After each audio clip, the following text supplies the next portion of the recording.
Chegamos no penúltimo episódio de The Acolyte e agora vamos analisar ponto a ponto algumas referências e novidades que vimos neste sétimo episódio que retornou a Brandok, em um flashback que, teoricamente, explicou o que aconteceu na treta entre os Jedi e as bruxas de Brandok.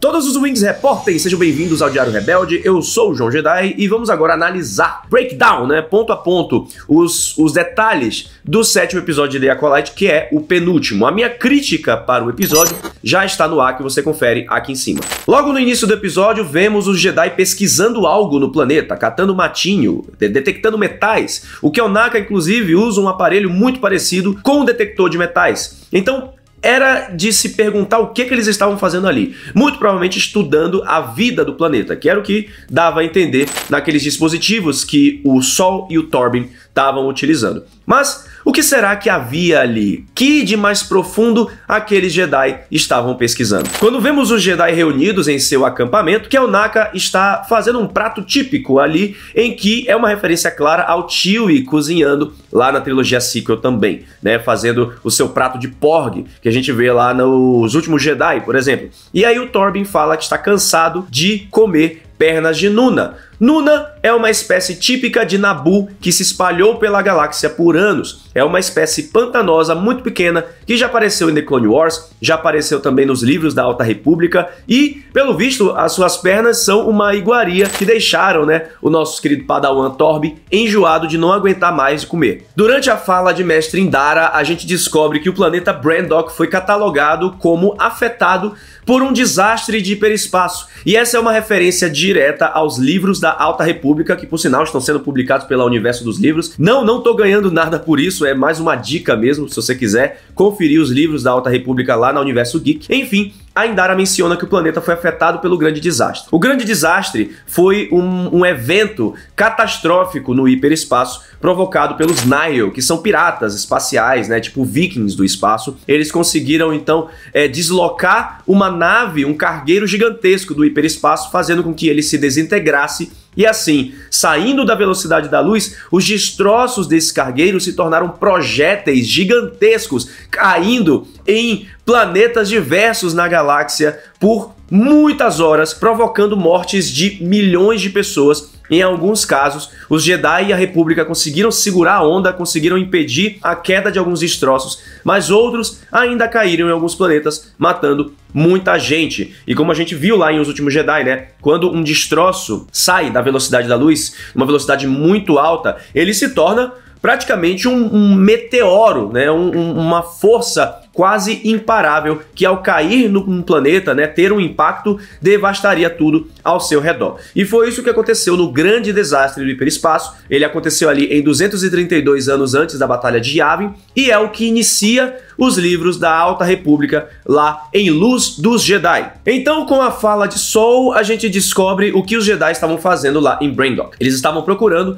uma vergência na força. Vergência é algo mencionado por Qui-Gon lá no episódio 1, a Ameaça Fantasma, em que ele diz que encontra uma vergência na força ao redor de uma pessoa. No caso, ali, o Anakin Skywalker, que é o escolhido, gerado pela força. Então, eles estão buscando o que fez com que a vida em Brandok perdurasse, o que fez com que a vida em Brandok conseguisse sobreviver, e segundo eles, seria uma vergência no planeta. Essa vergência, inclusive, também existe em outros planetas, como a gente pode ver em Dagobah. Dagobah, no caso, tem uma vergência do lado sombrio, lá na caverna onde Luke entra para ter a sua visão contra Darth Vader, onde Yoda também entra em The Clone Wars e tem as visões das Guerras Clônicas e do final do Jedi. Então ali era uma vergência, mais focada no lado sombrio, e ali em Brandok, muito provavelmente uma vergência provocada pelo lado da luz, já que estimulou o nascimento, estimulou a vida. Temos então o Mestre Sol vendo as crianças Osha e Mei brincando ali perto da árvore Bunta, que tem uma pegada meio divergência, inclusive,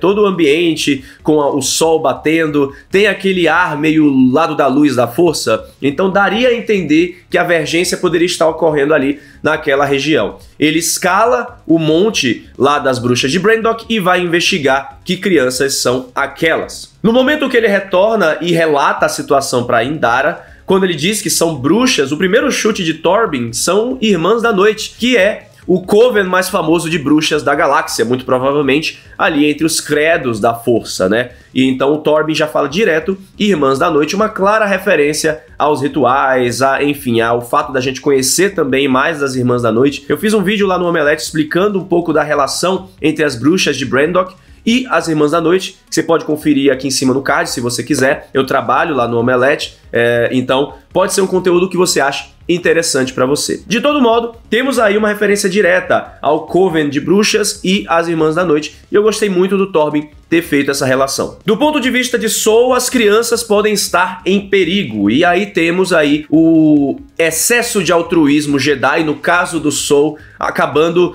por nuviar, né, nublar os pensamentos do Mestre Jedi, que fica focado naquelas crianças em realizar a missão, e depois isso acaba expandindo para o seu sentimento de conexão com a Osha e a necessidade extrema que ele teria de resgatar essas crianças, que ele, no entendimento dele, daquele credo da força, estavam em perigo, estavam passando por uma situação que seriam salvas pelos Jedi, por estarem parte daquele coven de uma religião, de um culto que eles desconhecem. E aí, por desconhecer, o Sol tem medo, e por ter medo, ele acaba errando no julgamento e achando que as crianças estão em perigo. Quando os Jedi vão até o Coven, e ali temos aquele início de cena do episódio 3, a mãe Aniceia invade a mente do Torben, algo que a Osha menciona no 5º episódio para o Yord, que ela era capaz de fazer. Então ela faz isso, visualmente a gente vê mãe Aniceia ali dentro da mente do Torben,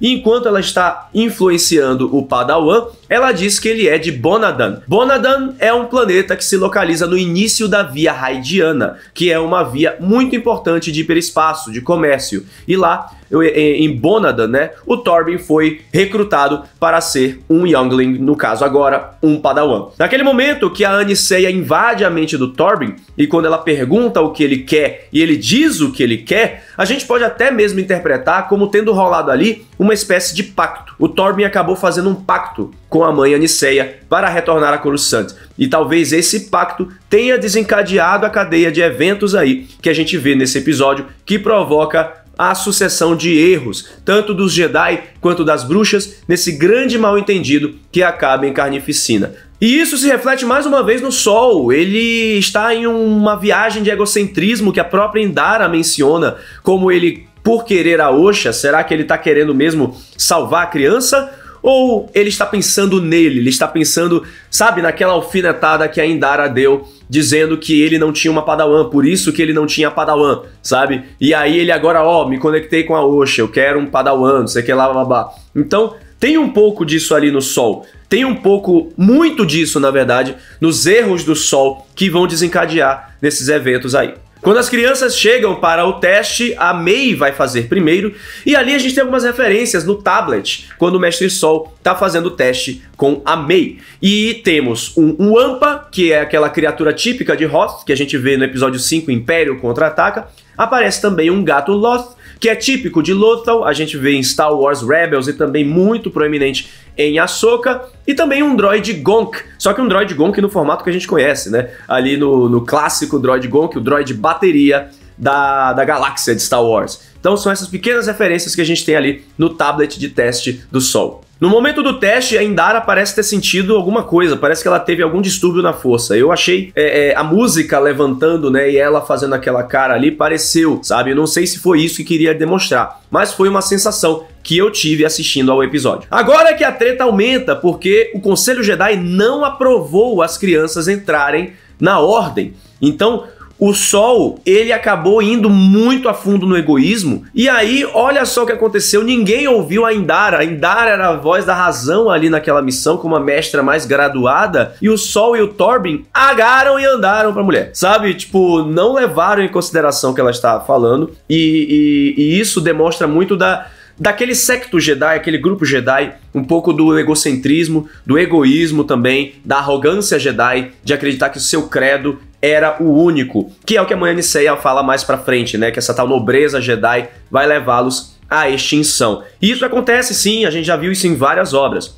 Por exemplo, Mace Windu, no Clone Wars, na última temporada, quando ele tá conversando com a Ahsoka, junto com o resto do Conselho Jedi, e a Ahsoka menciona que fez o dever dela como uma cidadã, já que ela tinha pedido pra sair da Ordem Jedi, e aí no momento que ela pergunta sobre o chanceler Palpatine, porque eles mencionam que o chanceler talvez não queira abandonar o poder, Mace Windu vira e fala: desculpa, cidadã, esse assunto aí é só para o Conselho Jedi. Tipo, joga na cara dela que ela tá de fora da Ordem Jedi, que isso é um assunto Jedi, porque ela menciona que ela era uma cidadã da República, porque ela menciona que ela estava, de certa forma, fora do Jedi, realizou a missão dela, e ali ele vai e dá essa alfinetada. Então é mais uma arrogância Jedi que a gente vê, sabe, que levou eles à queda que a gente vê ali em Vingança dos Sith. Então, essa queda é muito proeminente, e a gente vê nessas pequenas atitudes de pequenos momentos Jedi durante a história. E o Mestre Yoda fala isso também em Ataque dos Clones. Episódio 2, Ataque dos Clones, ele menciona que os Jedi estavam muito confiantes, arrogantes, cheios de si.